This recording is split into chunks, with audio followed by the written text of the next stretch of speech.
Karnataka special vangibath பண்ணலாம் வாங்க. ஒரு கடாயில் எண்ணெயை சேர்த்து நிலக்கடலையை நல்லா வறுத்து எடுத்துக்கோங்க. அதே கடாயில் கடுகு, ஜீரகம், கடலப்பருப்பு சேர்த்து நல்லா வறுத்துக்கோங்க. அதில் தேவையான அளவு மிளகாய் சேர்த்து நல்லா வதக்கிக்கோங்க. இது கூடவே வெங்காயம் சேர்த்து நல்லா வதக்கிக்கோங்க. வெங்காயம் வதங்கினதுக்கப்புறமா கத்திரிக்காயை சேர்த்து நல்லா வதக்கிக்கலாம். இது கூட உப்பு சேர்த்து நல்லா வதக்கி ஒரு மூடி போட்டு வேக வச்சுக்கோங்க. கத்திரிக்காய் வெந்ததுக்கப்புறமா நல்லா மேஷ் பண்ணி எடுத்துக்கலாம். இது கூட வாங்கிபாத் மசாலா 2 டேபிள் ஸ்பூன் சேர்த்துக்கலாம்.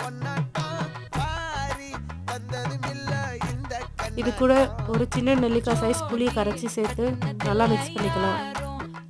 நம்ம வறுத்த நிலக்கடலையை சேர்த்து நல்லா மிக்ஸ் பண்ணி எடுத்துக்கலாம். அவ்வளோதான், ரெடி ஆகிடுச்சு நம்மளோட வாங்கிபாத் மசாலா.